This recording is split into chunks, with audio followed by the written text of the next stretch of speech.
Good afternoon, and welcome to today's webinar, Effective Strategies for Forecasting a Product Hierarchy. My name is Aidan Goldman, and I will be the moderator today. I will introduce our presenters shortly and hand the presentation over to them. But let's go through a couple logistics about the webinar first. The webinar will run approximately 45 to 50 minutes. We will save some time at the end for Q&A.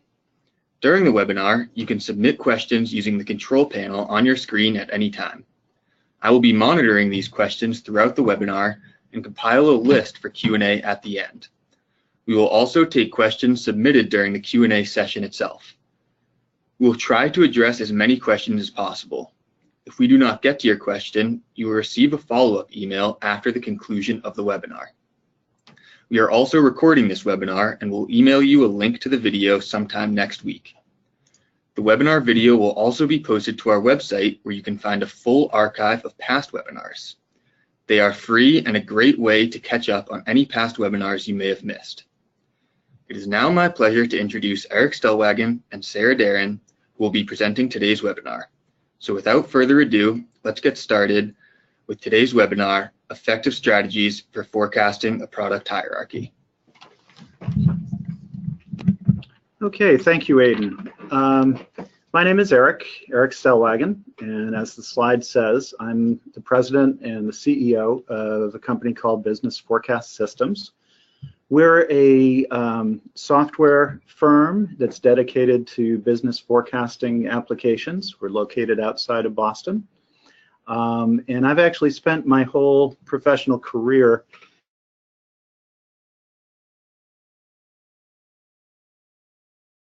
I started off back in 1984, actually, at an engineering company in Cambridge, doing forecasting applications for the electric power industry. In about 1986, I left that company and with a partner started Business Forecast Systems and developed the Forecast Pro product line. During all those years, I have worked with literally hundreds and hundreds of clients, both large and small.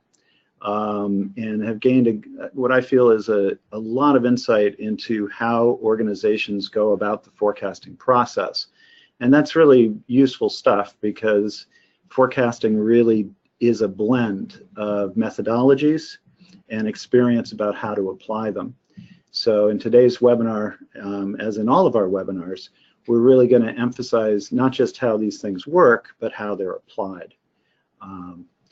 With me today, we have Sarah Darin, who will also be presenting, and I'll let her introduce herself.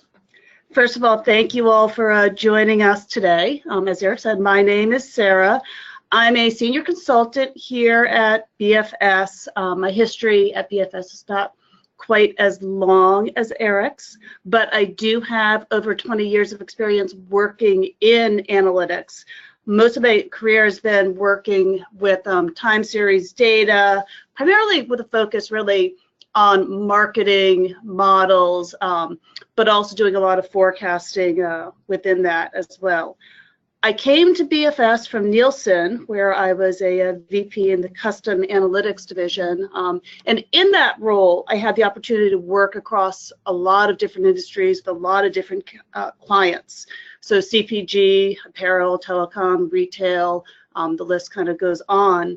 But without fail, one of the most important steps when setting up a new project or a new database for a client was determining how to organize products and geographies, both for reporting and for modeling. So with that, I feel that this is certainly something I have a lot of experience with, and the topic really does resonate with me. Yeah. Okay, so here is kind of a roadmap of how we're going to spend the next hour or so. So we're going to start pretty general and go over some basic concepts. What is a hierarchy, and what are the components of a hierarchy? We'll spend a reasonable amount of time talking about reconciling a hierarchy. And by that I mean you have different levels of aggregation. So at the lowest level, you might have things like SKU by warehouse. At a higher level, you might have products or product lines, or maybe it's geography. But the question is, how do I get a consistent set of forecasts across the different levels? And we'll be exploring 3 different ways of doing that. They're all commonly used ways of doing it, and they're referred to as bottom-up forecasting, top-down forecasting, and also using proportionalities. So we'll be covering those fairly common ways of reconciling a hierarchy. We'll also spend some time talking about how do we organize our data into a hierarchy, what are the different issues to consider, and some of the nuts and bolts about things like consistent units, measure, hierarchy complexity, how many levels should we have, things like that. So again, a fair number of topics. We will be illustrating what we're talking about using examples throughout the webinar.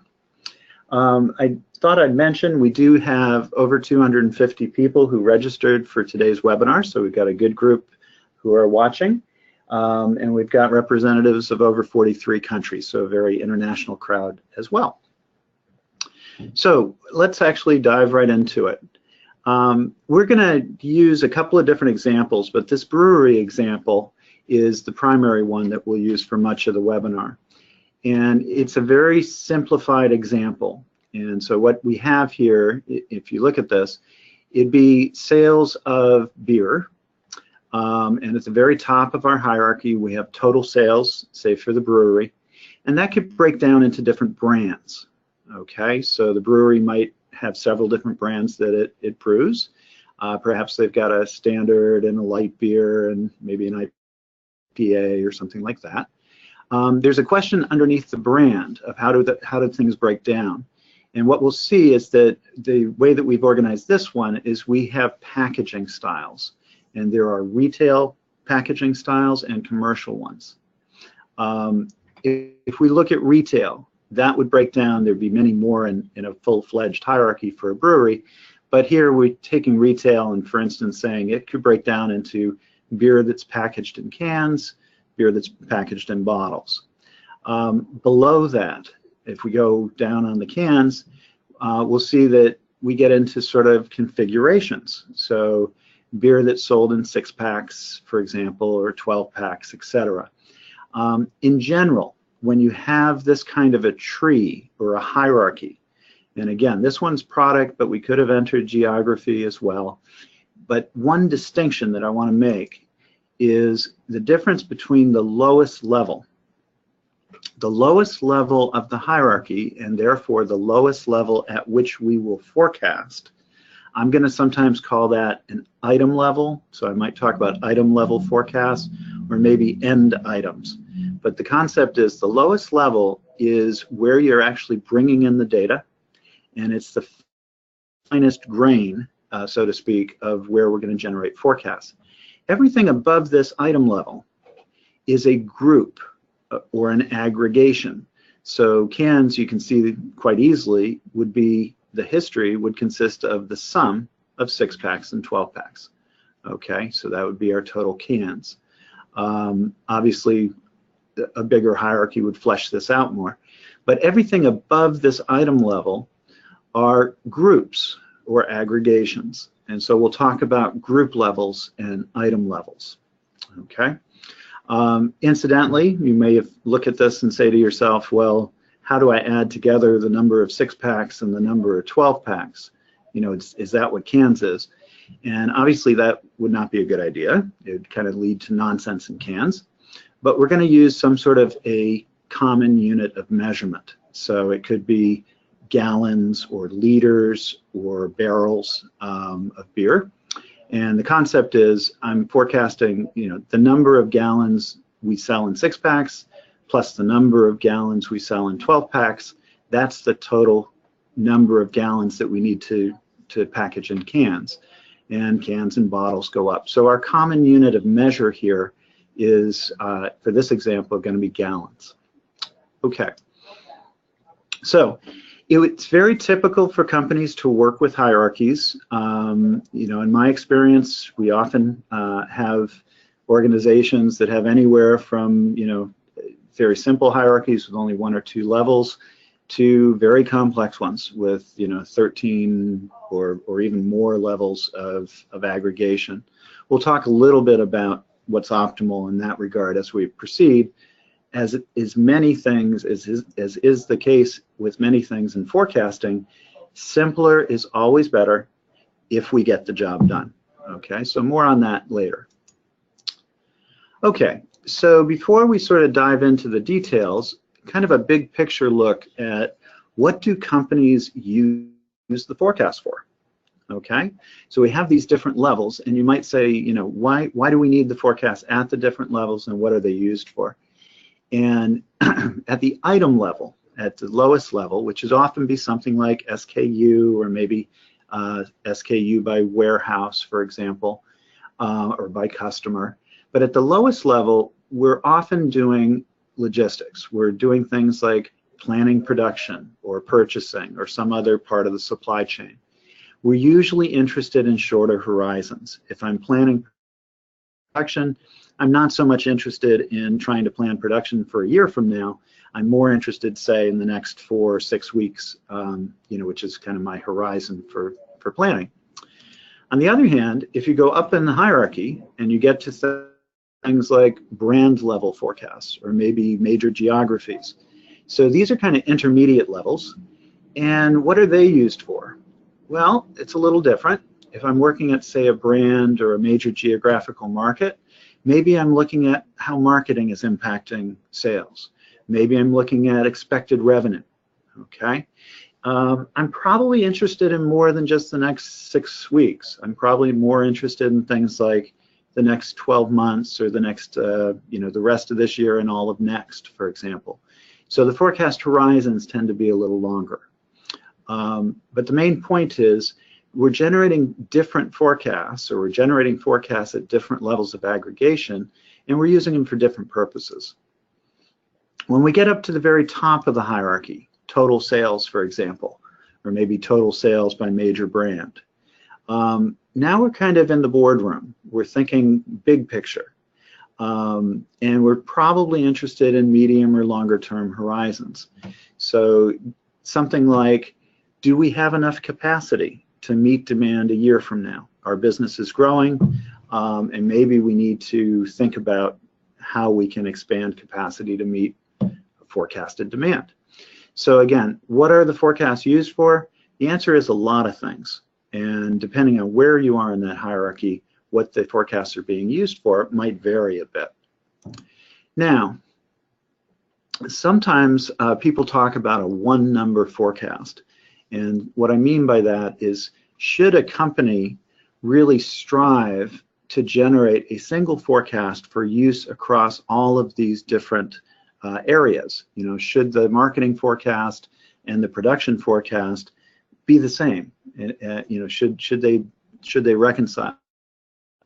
Should our long-term forecast used in the boardroom also reconcile with that? So should you strive for a one number forecast? And I think the answer here is that for most companies, it's not going to be realistic. That the challenges and the differences at the different levels and the length of the forecast kind of drive different forecasts at different levels. But it does depend on the environment. And in a large company, you know, what's important, I would say, is communication, so that the different forecasts that are being generated in marketing and revenue planning and production, that there's an awareness of assumptions across functional groups. In a very small company, you know, if you're a small manufacturer with a very regional market, for example, maybe the demand planner reports directly to the founder of the company. Maybe, you know, it's such that the decisions on marketing and revenue projection and all of that are basically the same people, and maybe they're closer to a one number forecast. One thing that is very common, and I think a very good practice, is that a lot of companies are concentrating and spending resources and developing capabilities in terms of an S&OP process. And really, to me, you know, the primary benefit of an S&OP process is this communication, that everyone sort of understands the different functional areas forecasts and the assumptions that are being made. It's kind of like the right hand needs to know what the left hand is doing, Otherwise, you tend to get in trouble. And I've certainly gone into plenty of companies where communication is poor between the groups, and it leads to problems. So you'll have something like,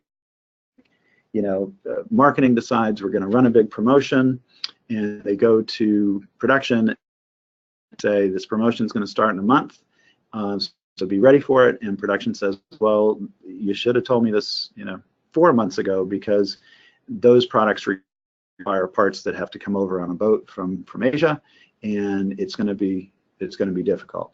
Whereas if there's a lot of allocation, then you time things better and you can get feedback. And if a strong component and a necessary component of a good S&OP process is management buy-in. And so if everyone's aware, you don't get into some of the problems, some of the finger pointing, etc. So I think that the trend towards more communication is really a good trend.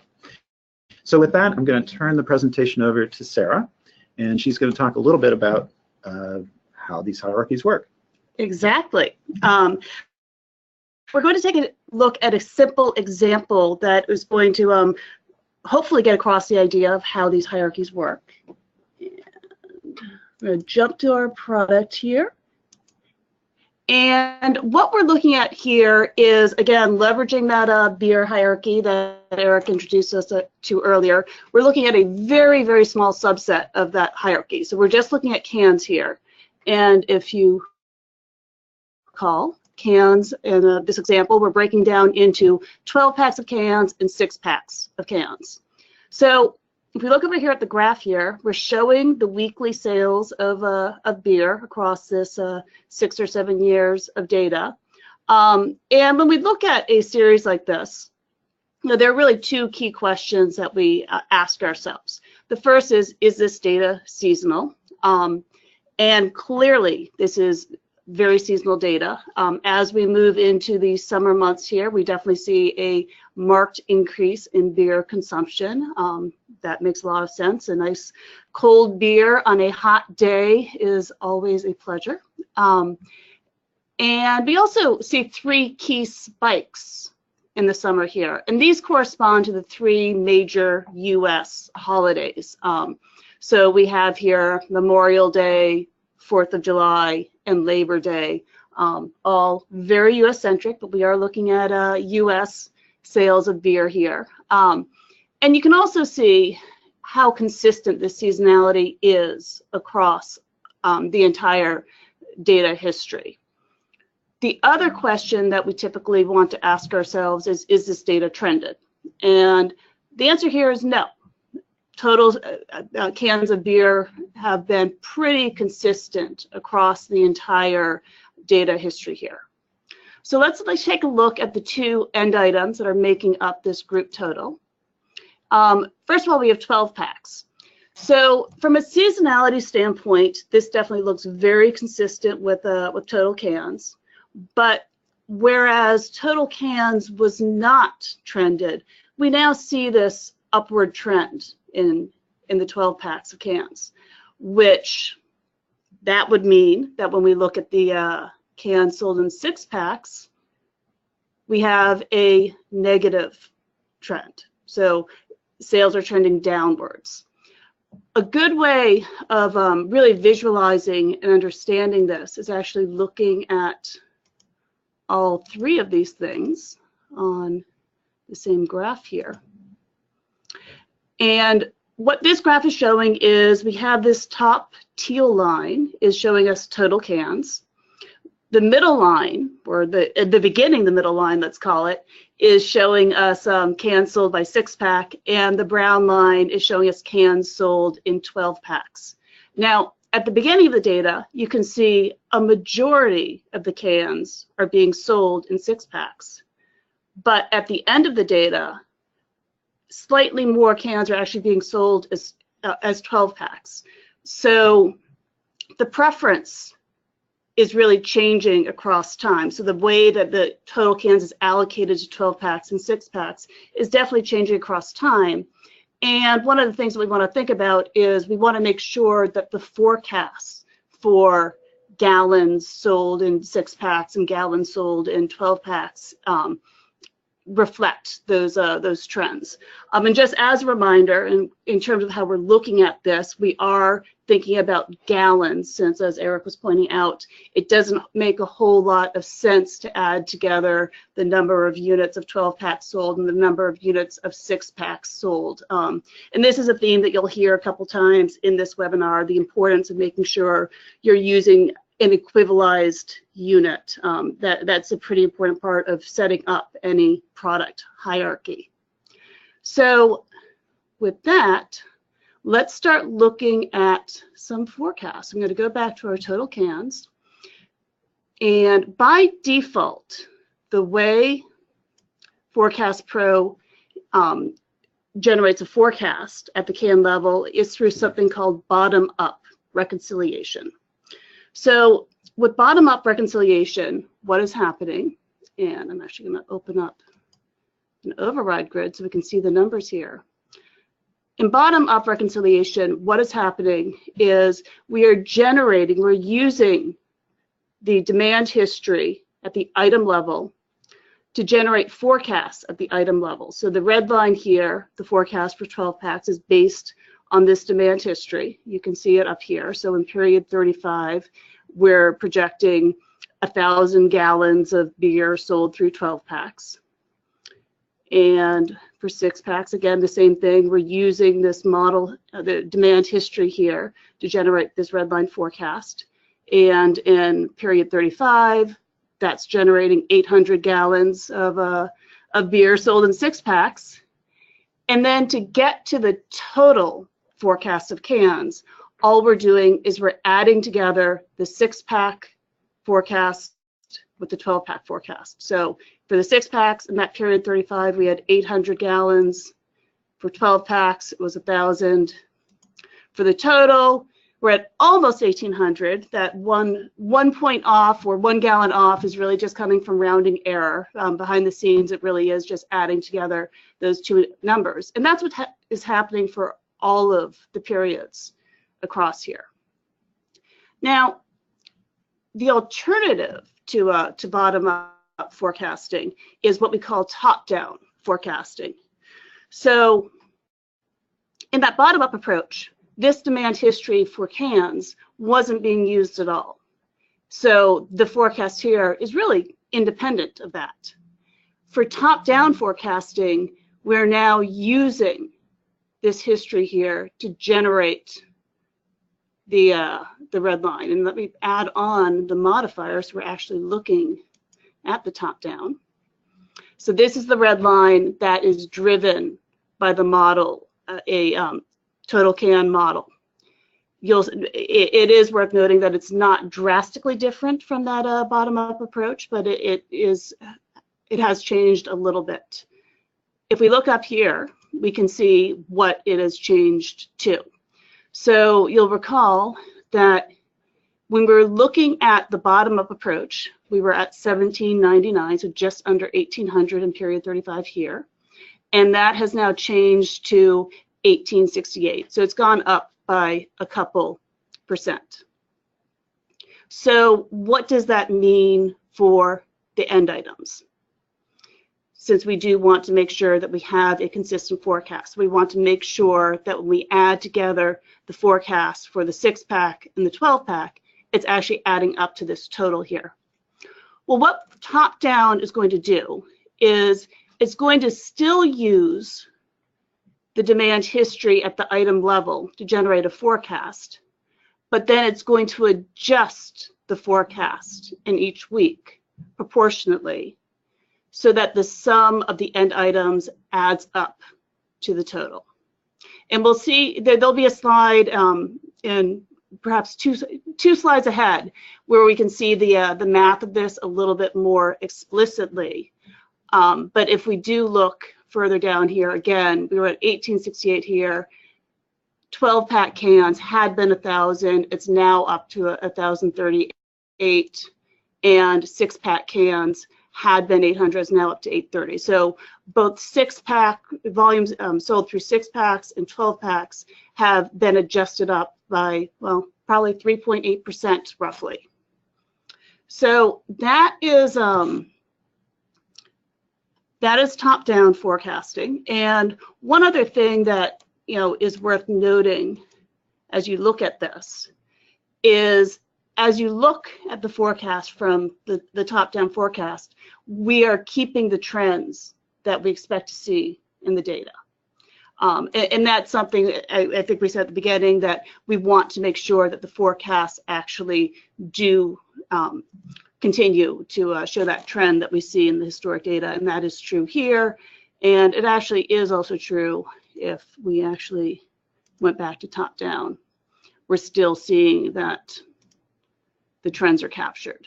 So from that standpoint, in this particular example, in terms of choosing between bottom up and top down, probably both of them are decent choices. In terms of making a call about which one you might want to use, it's probably a good idea to look at things like out of sample testing and things like that if you really want to get an edge. But end of the day, either of them is probably a decent path to go down. So with that, I'm going to go back to the slides and recap. First of all, a little bit about what we were just talking about with bottom up and top down.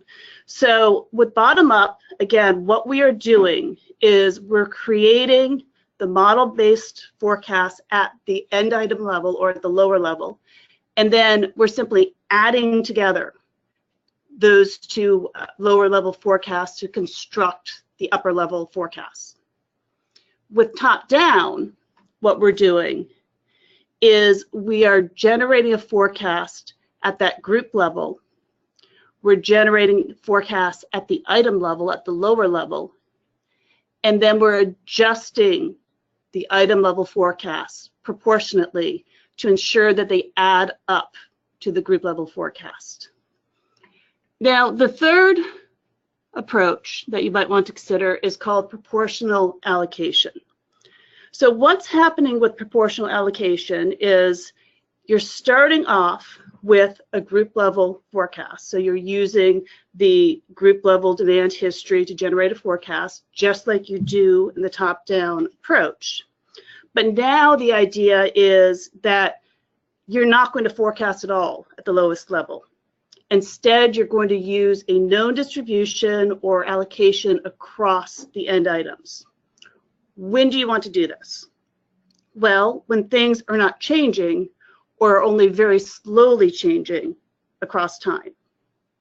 If something's changing across time, like what we saw with the 12 packs and the 6 packs of beer, you're going to want to forecast it to understand how it's changing. So if something's changing across time, top down is going to be a better approach than proportional allocation. But if something's not changing or is only changing very slowly, you really are better off not forecasting and allocating across that known distribution across the end items.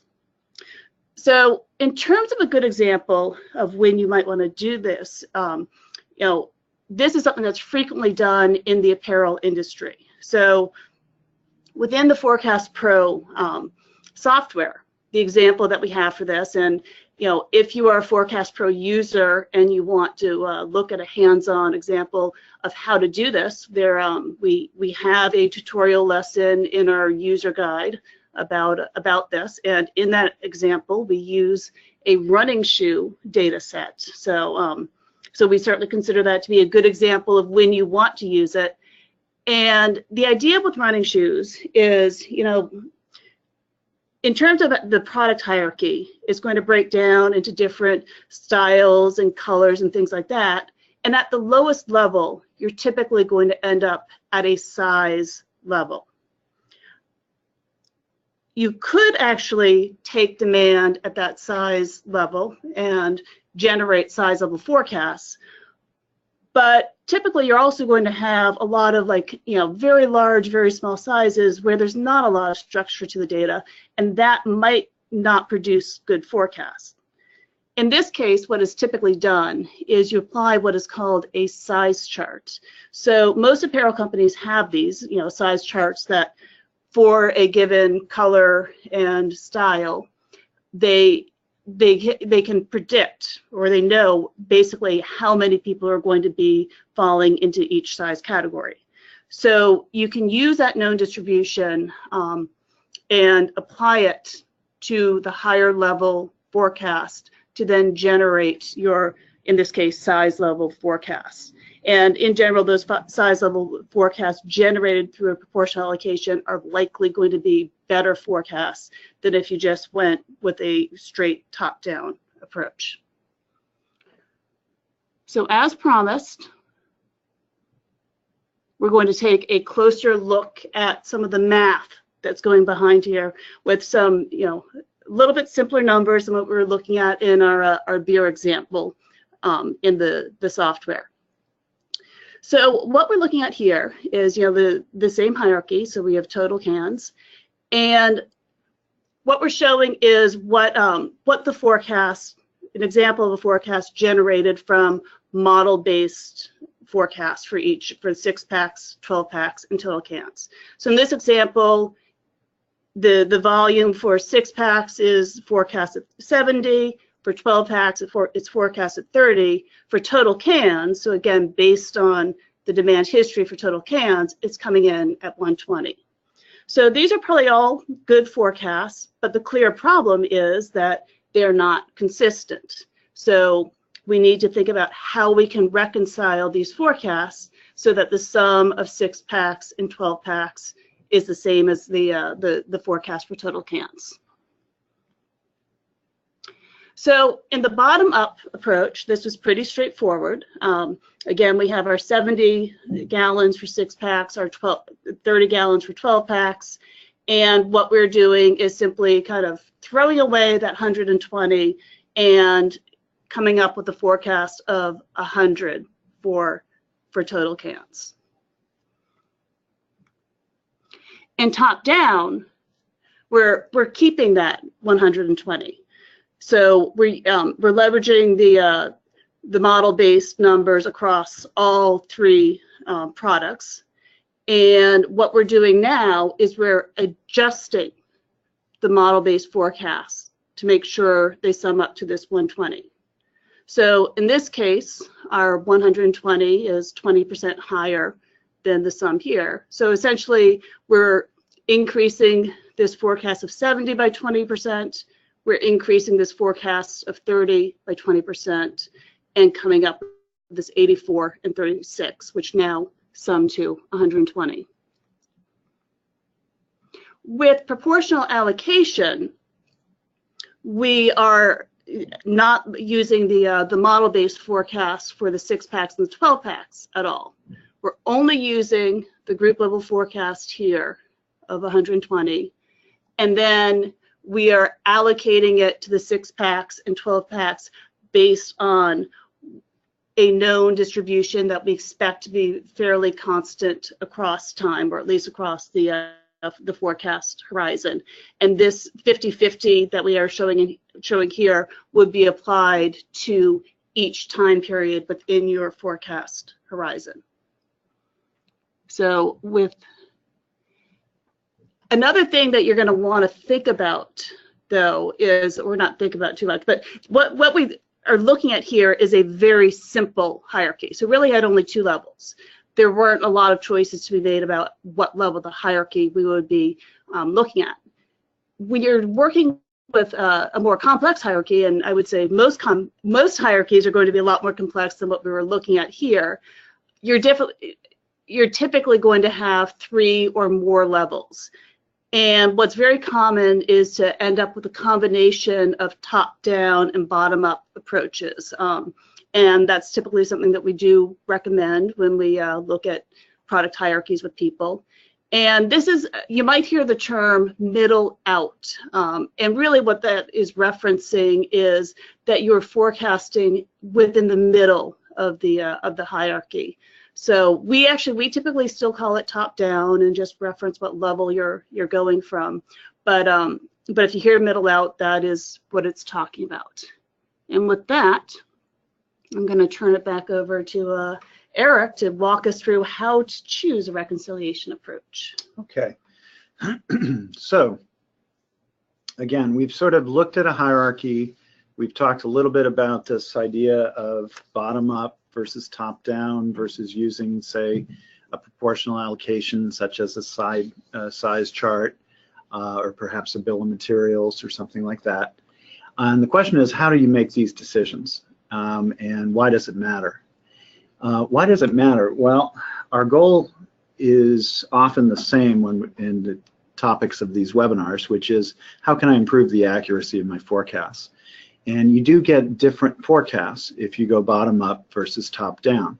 So again, why does it matter? Because we're trying to improve the forecast. Now, there's sort of an advantage to going top down and to working at a group level. And the advantage is that you've aggregated data.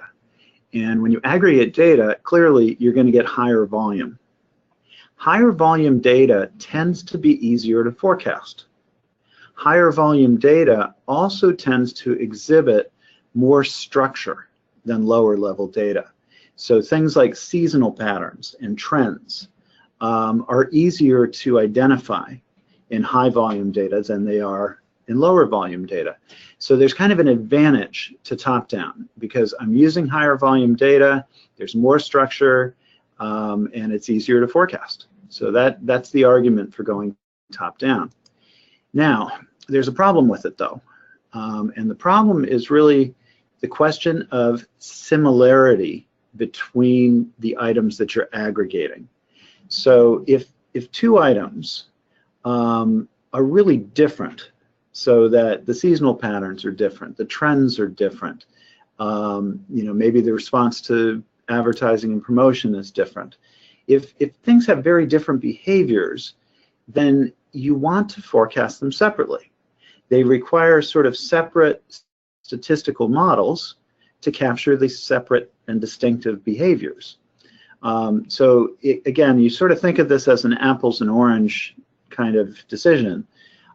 If things are very similar, then we can take advantage of aggregation and we can go top down and we get higher volume, more structure, easier to forecast. On the other hand, if things are different, then we can't do that. We need to forecast them separately and then add those two forecasts together to get our final group level forecast. Finally, we get to this question about proportionality. And Sarah mentioned this and gave us some examples, but the question is, are things changing in time? Okay? If something is changing in time, then forecasting it from its own history is a very reasonable way of understanding how it's changing in time. If something is not changing in time, then there's no need to forecast it because you can just look at what it's been historically and you can just sort of count instead of forecasting. So let's illustrate this with a couple of examples. One would be I'm forecasting, say, a product, and there are parts that go into that product. There are different components that are required to manufacture the product. I'm not going to forecast the components. I'm going to forecast the product, and then I'm going to look at a bill of materials, which tell me to manufacture this product, I'm going to need the following components. Okay, so that's an example of using a known breakdown rather than generating a forecast, because what goes into the product, the components, is not changing in time. Sarah used the example of a size chart. You know, if it's a running shoe that I'm trying to forecast, the size of runners' feet is not changing dramatically in time. And so I could use a size chart to break that down, again, because it's not changing in time, and not forecast at a size level. Okay, so let's kind of consider this with our beer example and think about how we might decide how to reconcile it. So with the backdrop of if I aggregate, I can get higher volume, more structure, easier to forecast. So the question is, how high can I go? Okay, at the lowest level, I've got 6-packs and 12-packs. And one thing that I often recommend that people do, and it's kind of harder, it's harder to do than you might think, which is try to consider how your customers view your products, okay? So try to take a step back. You know, I work at a brewery, and I've got an SKU for 6-packs, and I've got a different SKU for 12-packs, and these are two different things, you know, because they have two different SKU numbers and they need two different forecasts. And that's kind of a mindset that people will have because they're dealing with a lot of SKUs and we need to forecast the different SKUs. How does a customer look at 6-packs and 12-packs, and how do they decide what to buy? The customer is creating the demand, so this is actually important stuff. So I often will buy beer, or at least I've certainly done it on occasion. So how do I go about this?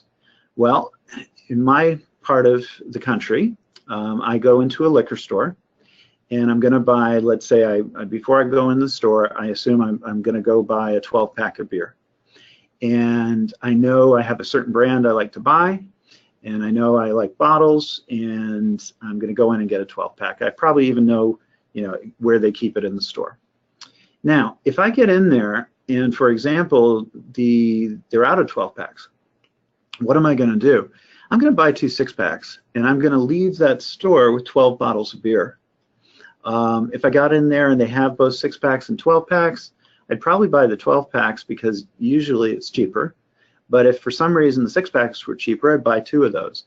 This is a case where not only are these things similar, but the customer is probably going to be quite happy substituting out one for the other.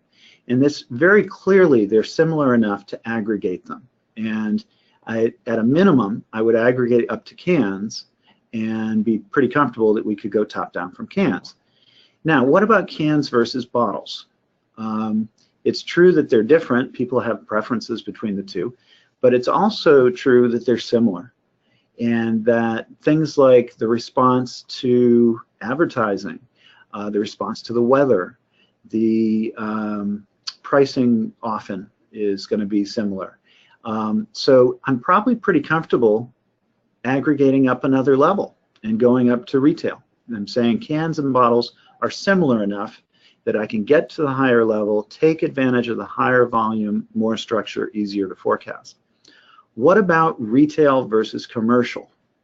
Could I aggregate those and work at the brand level? And the answer here is no, okay? The retail is quite different than the commercial. It responds to, the pricing is different, the promotions are different. There are, you know, pretty distinct differences between the two, and I would not be comfortable going above this, but I might very well work on the retail side. I might go top down from retail. On the commercial, there's a question, I'd be the same exercise. You know, what's driving it? Are they similar enough to aggregate up?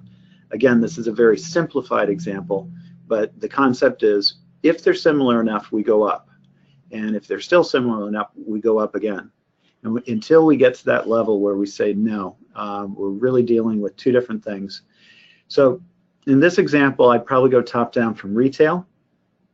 And anything above that is going to be an aggregation. So, you know, I'd have a forecast for retail that was generated going top down from retail. Let's say I did bottom up for commercial. Get the brand, I would add together the retail and the commercial, so that would be bottom up from that level.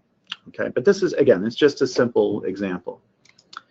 So how do we choose that reconciliation approach? I've sort of walked you through it with an example. I would usually start by determining if a proportional allocation should be considered.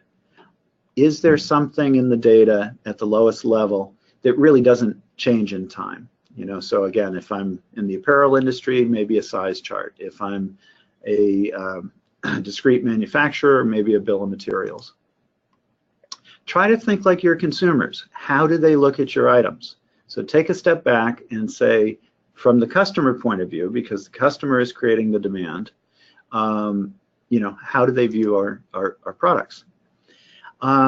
This third bullet is certainly true. At times, lack of structure at the lower levels may force you to use top-down approaches.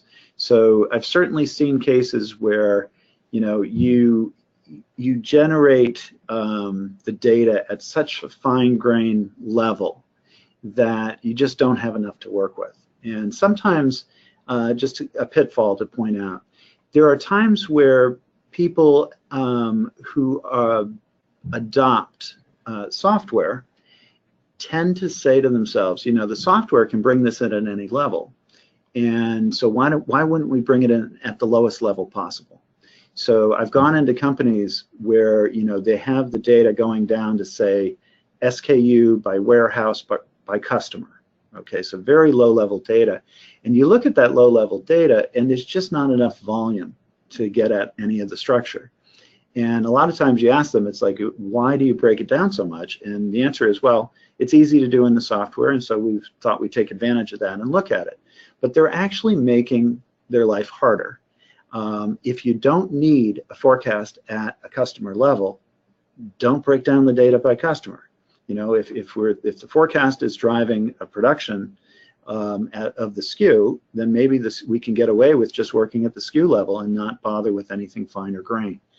As a forecaster, you do want to push back on management and make sure that if they're asking for very fine level forecasts, that they're actually going to be used. Because again, I've seen this before where it's sort of, why wouldn't we do it? And the answer is because it's not going to be as accurate and it's going to be harder to maintain.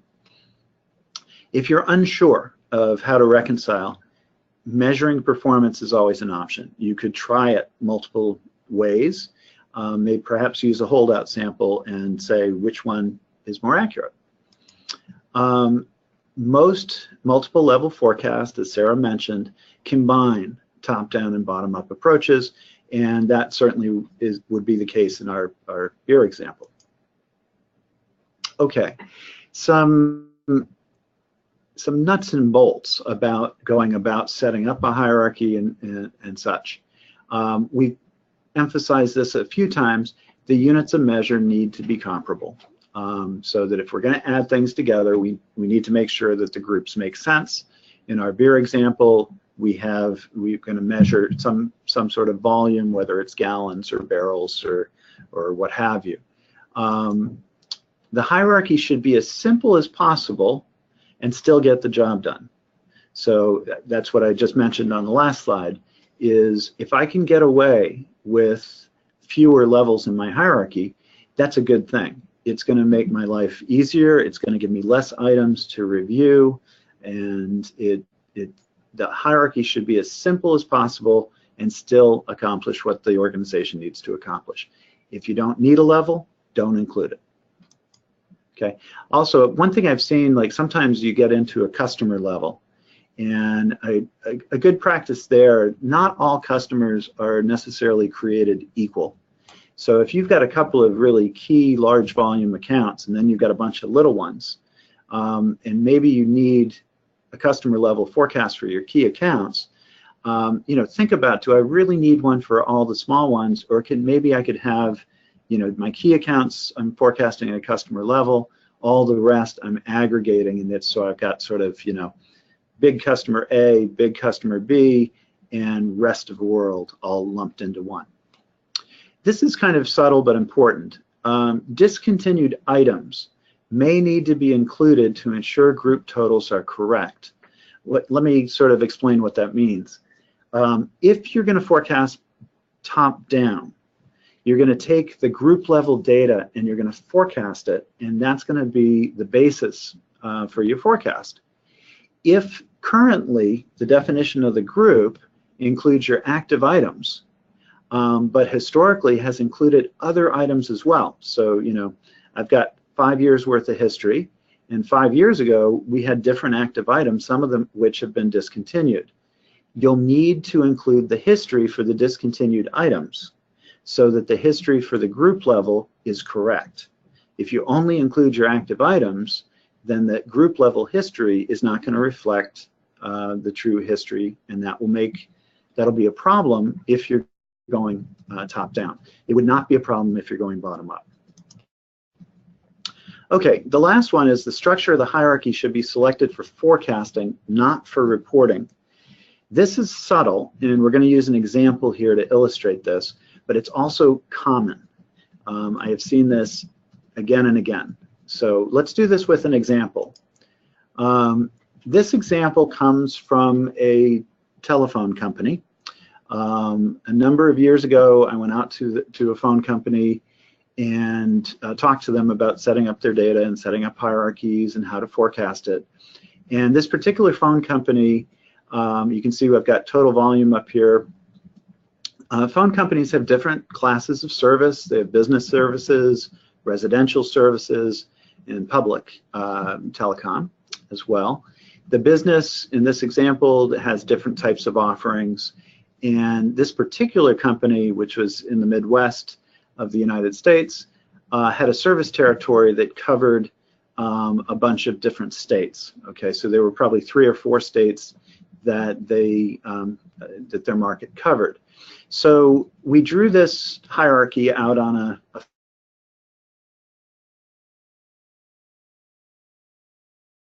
it, but it's not the only way. We could structure the hierarchy differently. And so we drew another hierarchy, and this one, it starts off the same. It has the total, but then we immediately break down into state 1, state 2, state 3.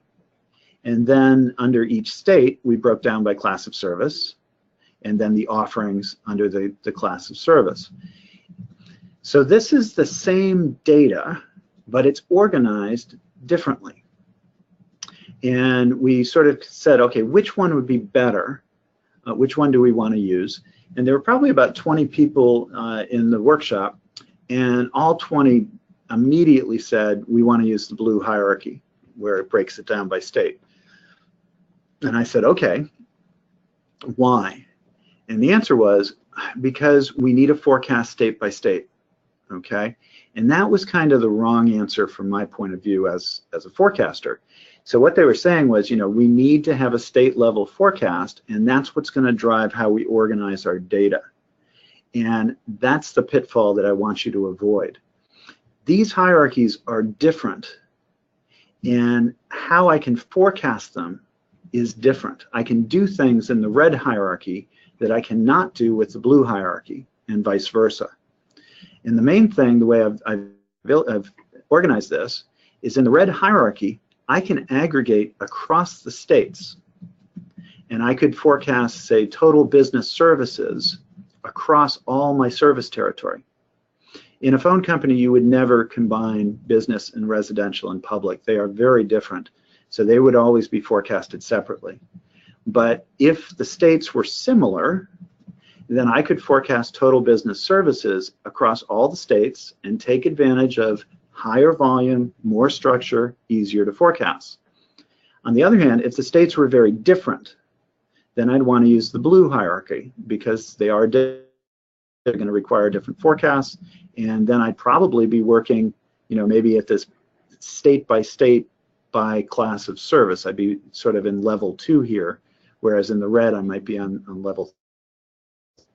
So we had a discussion about, you know, how different are the states, and pretty quickly the answer was they're not very different at all.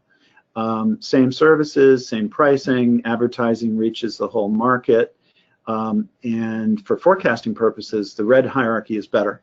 It allows us to aggregate the states and to take advantage of that high volume, more structure. But the initial reaction of everyone who worked at the phone company was, we need to use the blue one, and that's a pitfall. Okay, I can actually very quickly show you what that data looks like and sort of illustrate that again. We are coming towards the end of our time, so I'll do this quickly. But here's the data. We have total sales. We can see it breaks down by type of service. We'll concentrate on residential. The basic has the different states. Okay, I'll go ahead and expand this a little bit. And what you can see is I'm going top down from residential, and it aggregates all the states. Now, that's fine. I generate a forecast for all the states, but now the problem is I want to be able to report this for total sales for state 1 across everything. And that is a reporting job. It's not a forecasting job.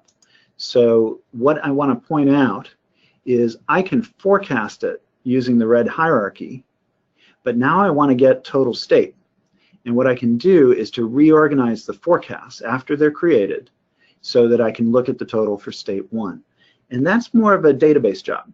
So I can go into Excel and throw it into a pivot table, or I can query a database and pull it up a different way. In Forecast Pro, you can actually change the hierarchy on the fly. So I could go in here and say I want to change that hierarchy. I want to move the state, which is currently at the lowest level. I want to put it up higher into, say, the second level. It'll go ahead and do that. And now I'm looking at state 1, total sales. And if I wanted to, I could make adjustments and do things like that. So it wasn't forecasted this way. It was forecasted using the other hierarchy. But I can certainly report on it, I can view it, I can work with the data.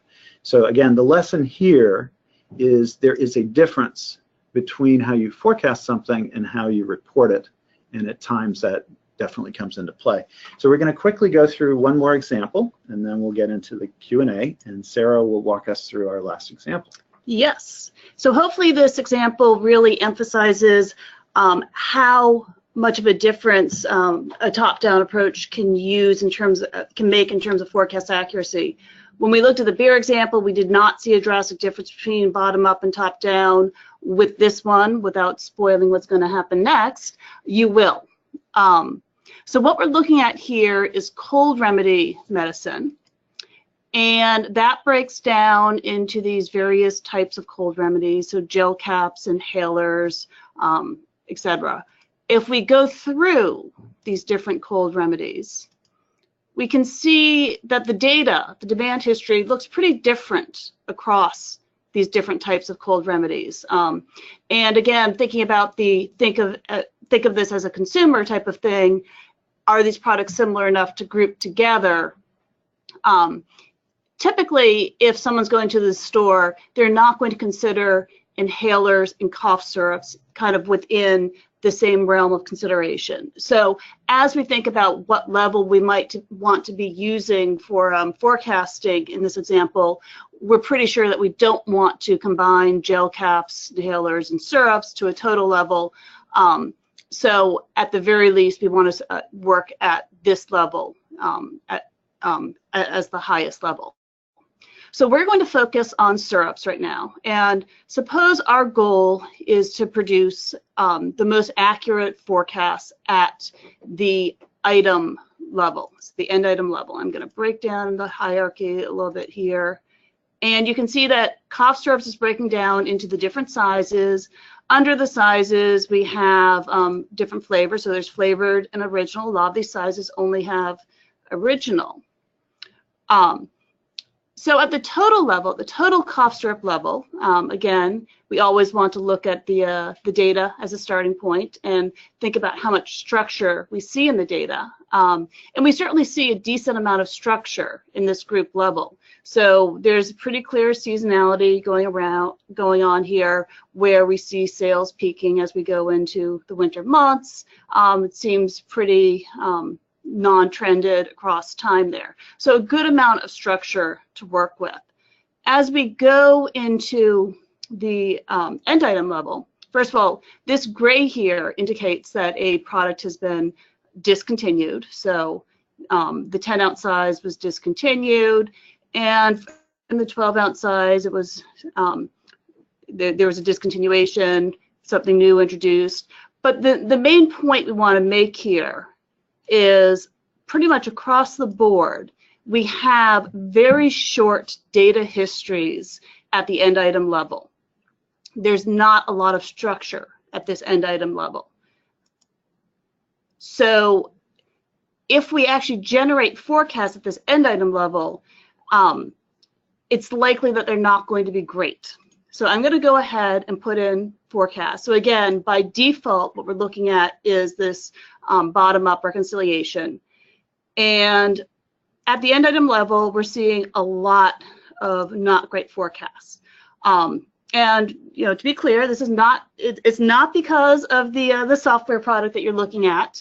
When you have a short data history, it's just not possible to get a statistical model that is going to really be, it's not going to have seasonality or trend. There's simply not enough data to detect those things. So this is a great example of when you will want to think about forecasting at a higher level, because that higher level has more structure.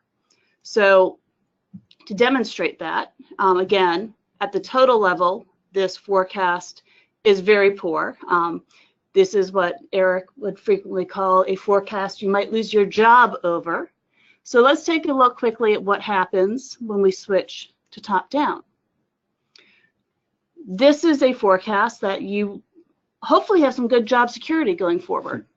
And as you get into the item level, you can also see that these are no longer flat forecasts. These, again, seem like really good end item forecasts. So here, the difference between the bottom up and top down is really drastic. So if you're working with a product that has little structure at that end item level, then you definitely should think about using a top-down approach in your forecasting process. So with that, let's go quickly back to the slides and very quickly recap. I'm actually just going to put everything up here right now. And really the main ideas here are, as a goal of forecasting process, you want to have a consistent, accurate forecasting process. In terms of getting there, you really are going to want to think about making sure that you're setting up a hierarchy that really facilitates that accuracy, allows you to leverage some of these top-down techniques as needed, and it's as simple as possible. And then you want to make sure you're selecting that appropriate reconciliation strategy as well. And again, the goal here, as it is with any forecasting process, is accuracy. Yeah. So this is the let's call it the lecture part of the webinar is over. We have been running a little late, so we'll kind of go through some of this, the remainder pretty quickly. We'll take just a couple of questions for those who can stay with us. I did want to mention, Aiden mentioned this earlier, we are recording the webinar. It will be posted next week, and as attendees, you'll receive an email from us when it's ready. All of the previously presented webinars are available on demand, and they're free on forecastpro.com. So if you're not familiar with the archive, there's probably about 20 hours worth of education up there, and I'd encourage you to take a look through it. And our next webinar coming up 3 months' time, our quarterly webinar, is July 12th, and it's going to be on the ins and outs of using dynamic regression models for forecasting. So Eric and I, again, will be presenting that webinar together. If you're interested and would like to sign up, by all means, you can sign up on our website right now. And as you've probably noticed, everything we've been talking about can be implemented regardless of the software you're using. On the other hand, if you are interested in learning more about Forecast Pro, we'd love to educate you on it. And one of the best ways to do that is actually with a live demo on WebEx. If you are interested in learning more, I'd encourage you to go to the website. If you want to set up a demo, you can even just put into the chat box, say that you'd like to request a demo. We'll have one of our salespeople get in contact with you. But again, lots of information on forecastpro.com as well. And we also want to mention that we are running a forecasting seminar next week. We realize that is short notice, and it is in London, although there's a lot of internationals on this webinar now, so hopefully that might be convenient for some of you. So we do have some spots still available for that. The goal of that seminar really is on understanding forecasting. It is educational for the most part. So if you're interested, again, you can sign up on our website, seminar 2018. Okay. And the last slide is just pointing out that in addition to seminars and such, well, we offer seminars and webinars, product training, and we can go on site if that's desirable. But again, you can visit Forecast Pro for more information. So again, I realize we ran a few minutes over, but let's ask Aiden here, do we have a question or two that people have posed? So one of the questions we've gotten is, how can you decide if top-down or bottom-up performs better, and what kind of benchmarking you can use to compare the performance there? Okay, so maybe I'll take a crack at that. I think there are times where it is obvious, and in the cough syrup example, it truly is obvious. And it was kind of that data came from a client. They sent me the data. They organized it exactly the same way that I would have organized it, as in breaking it down by product and then breaking it down to SKU, and they reconciled it top down because it was sort of the only logical way to do it. So there are times where just the data itself guides you. In the times where you're not sure, then I think experimentation is called for. We have had seminars in the past, and they're available on demand, about things like out-of-sample testing and measuring forecast accuracy. But for those who are familiar with out-of-sample testing, you reserve part of the data and you forecast and then compare to what actually happens. So it's kind of like a simulation, and that would be a good approach if you have a situation where you're just unclear as to how the proper reconciliation should be performed. Let's take one more question and then we'll wrap it up. Okay, and what are the advantages of a simpler hierarchy beyond being easier to read and process for the layperson? Well, a simpler hierarchy is not only easier to process for a layperson, it's going to be easier to process within your software as well. And it's going to create a forecasting process, which is much more streamlined and easier to run. And it's also going to, probably give you more.